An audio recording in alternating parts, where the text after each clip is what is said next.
Olá, meu querido, olá, minha querida, como você está?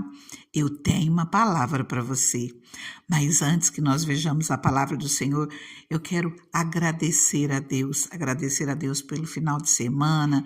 Nós participamos da convenção estadual da Igreja Quadrangular, onde nós recebemos mais uma consagração como pastores, eu e meu esposo, e eu agradeço muito a Deus por esse momento. Quantas batalhas, quantas lutas, quantas afrontas, dificuldades, mas a nossa bênção, ela vem do Senhor. Por que eu estou falando sobre afrontas, sobre dificuldades? Nós vamos ver um pouquinho sobre isso na palavra de hoje. Eu te convido a ler 1 Samuel no capítulo 18. Mas creia, confia no Senhor. É o Senhor quem honra a sua vida, é o Senhor quem te abençoa. Se você for firme com o Senhor, Ele coloca você no centro do propósito dEle, naquilo que Ele tem para a tua vida. Só confia e descansa no Senhor e faça a sua parte. Com certeza, vá à luta, né? Seja forte, seja corajoso, não pare, não olhe para trás, só caminhe, vá adiante. 1 Samuel 18, olha o título, A Inveja de Saul. Nós vamos começar agora a ver um pouquinho dessa inveja que Saul tinha sobre a vida de Davi, que era grande. Depois dessa conversa de Davi com Saul, todo aquele trecho de Davi e Golias, né? Onde Saul orienta Davi, Saul tenta descobrir um pouco mais quem ele é. Continuando, depois dessa conversa de Davi com Saul, surgiu tão grande amizade entre Jonatas e Davi que Jonatas tornou-se seu melhor amigo, Jonatas, filho de Saul. Versículo 2. Daquele dia em diante, Saul manteve Davi consigo e não o deixou voltar à casa de seu pai. E Jonatas fez um acordo de amizade com Davi, pois se tornara o seu melhor amigo. Jonatas tirou o manto que estava vestindo e o deu a Davi, com sua túnica até a sua espada, seu arco e seu cinturão. Tudo o que Saul lhe ordenava fazer, Davi fazia com tanta habilidade que Saul lhe deu um posto elevado no exército. Isso agradou a todo o povo, bem como aos conselheiros de Saul. Quando os soldados voltavam para casa depois que Davi matou o filisteu e as mulheres saíram de todas as cidades de Israel ao encontro do rei Saul com cânticos e danças, com tamborins, com músicas alegres e instrumentos de 3 cordas. As mulheres dançavam e cantavam. Saul matou milhares e Davi dezenas de milhares. Saul ficou muito irritado com esse refrão e aborrecido disse: atribuíram a Davi dezenas de milhares, mas a mim apenas milhares. O que mais lhe falta senão o reino? Daí em diante, Saul olhava com inveja para Davi.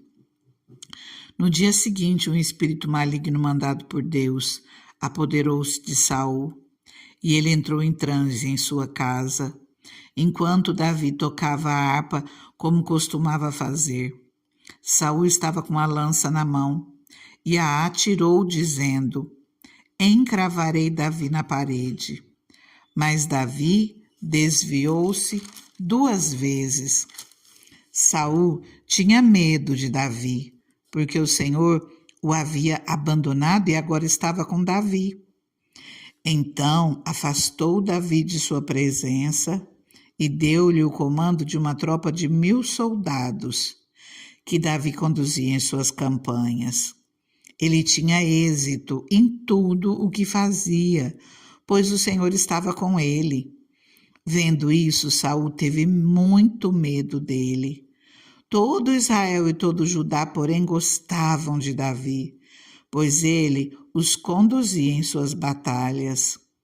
Saul disse a Davi: aqui está a minha filha mais velha, Merabe. Eu a darei em casamento a você. Apenas sirva-me com bravura e lute as batalhas do Senhor. Pois Saul pensou: não o matarei. Deixo isso para os filisteus. Mas Davi disse a Saul: Quem sou eu? E o que é minha família ou o clã do meu pai Israel para que eu me torne genro do rei? Por isso, quando chegou a época de Merabe, a filha de Saul, ser dada em casamento a Davi, ela foi dada a Adriel de Meolá. Até aqui por enquanto. Nesse pequeno pedaço, nós conseguimos perceber duas situações que nós podemos dizer que são opostas.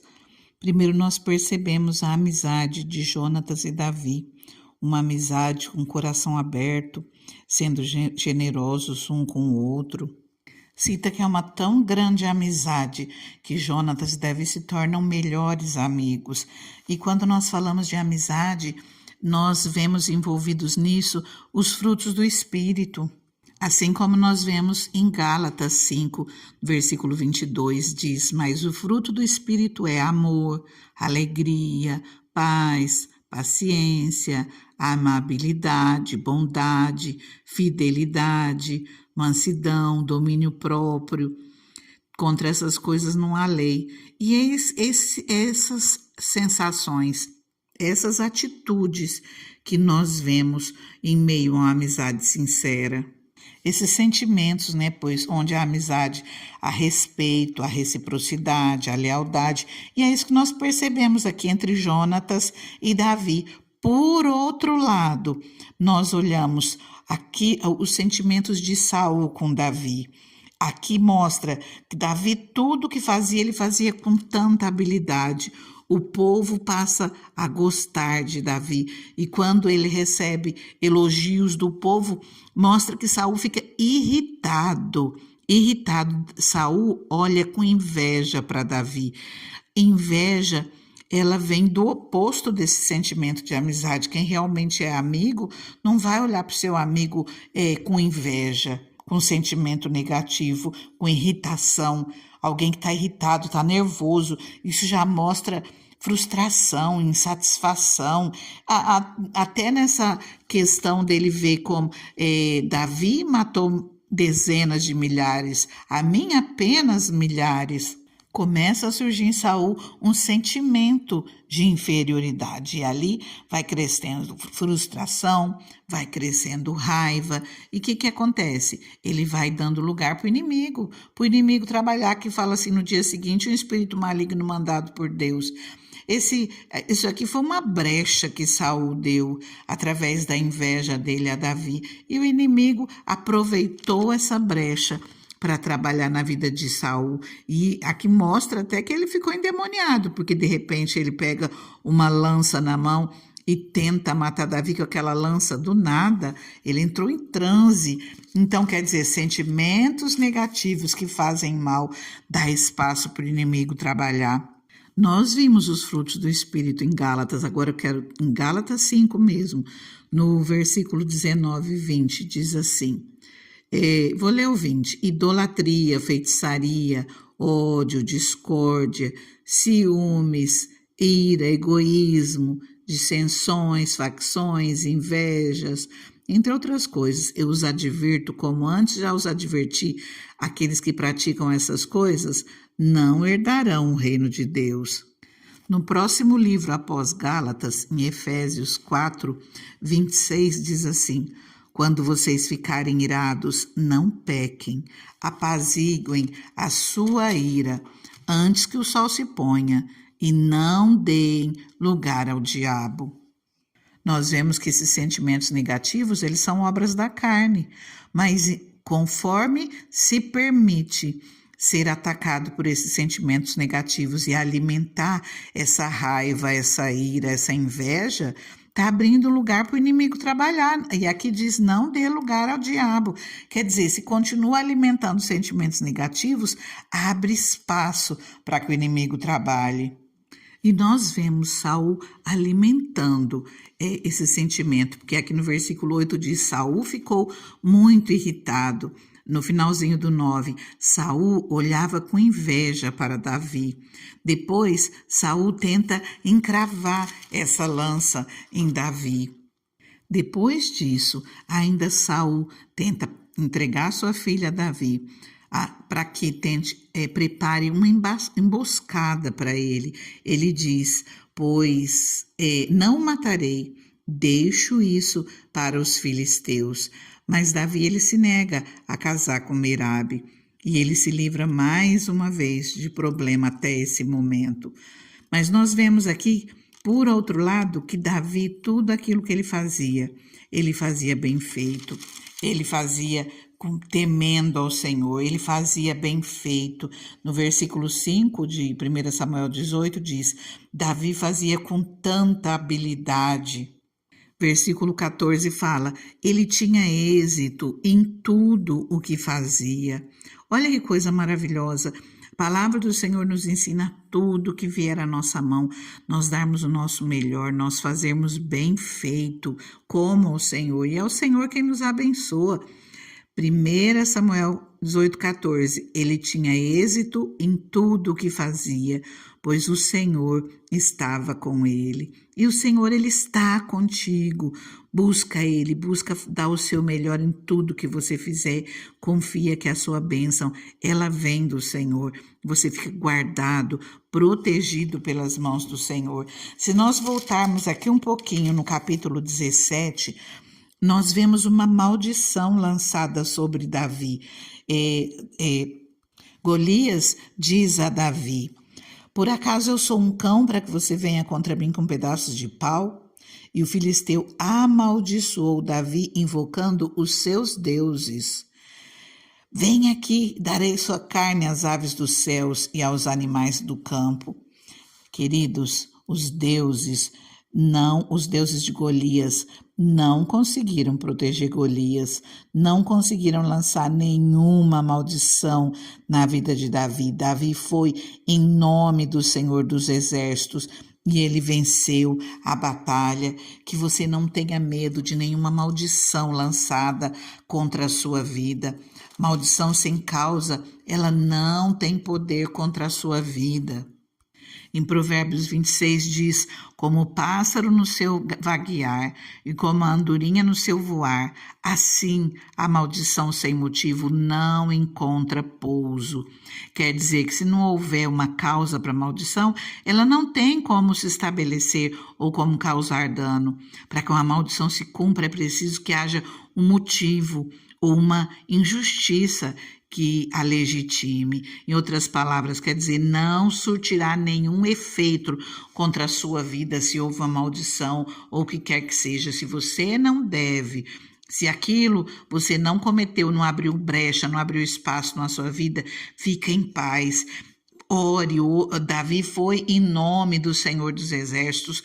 Você pode dizer: eu rejeito toda palavra negativa, eu rejeito toda palavra de maldição, eu repreendo todo mal contra a minha vida no nome de Jesus. No nome de Jesus há poder. Não tenha medo. Não aceite nenhuma palavra negativa na sua vida. Ore, repreenda todo mal, nem que você repreenda no momento, só em espírito. Depois, quando você estiver na sua casa, você ora e no nome de Jesus rejeite tudo aquilo que vier contra a tua vida e creia. Quem te guarda é o Senhor. Se você não der brecha, não vai ter. Se você não tiver em pecado, se você não tiver cometido nenhuma ação que justifique essa maldição, fica em paz, porque nenhuma palavra negativa vai ter poder contra a tua vida. Só confia no Senhor. Assim como o Senhor protegeu Davi de Golias, protegeu Davi de Saul, assim o Senhor protege a sua vida.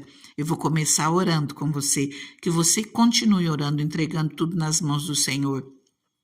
E com a tua boca você rejeite toda maldição na sua vida. Amém?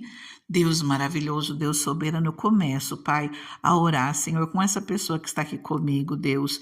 Senhor, e no nome de Jesus, Pai, nós já repreendemos, Deus, toda maldição contra essa vida, Pai, no nome de Jesus. Senhor, toda maldição sem causa, tudo aquilo que foi lançado contra essa vida, Senhor, nós rejeitamos no nome de Jesus. Senhor, e ainda, Pai, que essa pessoa tenha cometido pecados, Deus, nós te pedimos perdão, Senhor, no nome de Jesus. Senhor, nós pedimos a Ti, Senhor, entra em socorro, Pai, no favor dessa pessoa, Pai, e repreenda todo o mal, Senhor. Pai amado, quebra, Pai, tudo aquilo que se levantar, Senhor, contra essa vida, Pai. Que essa pessoa possa escrever, Pai, uma nova história, que ela entre, Senhor, num novo tempo, Pai, debaixo da tua proteção, debaixo das tuas bênçãos. Nós te pedimos, Pai, no nome de Jesus, quebra todo o mal contra essa vida, Senhor. No nome de Jesus nós oramos, e é no nome de Jesus, Pai, que nós rejeitamos toda palavra negativa contra essa vida, toda maldição lançada, todo mal, Senhor, tudo aquilo que o inimigo tem tentado se levantar contra essa vida, nós repreendemos no nome santo de Jesus. No nome de Jesus há poder. Fica com essa pessoa, Senhor, e a abençoa, Pai, em tudo aquilo que ela viver, em tudo aquilo que ela colocar nas suas mãos. Nós oramos e agradecemos o nome de Jesus. Fica com Deus, continua orando, entrega tudo nas mãos dele e confia. É o Senhor quem te guarda, é o Senhor quem te abençoa. Fica na paz.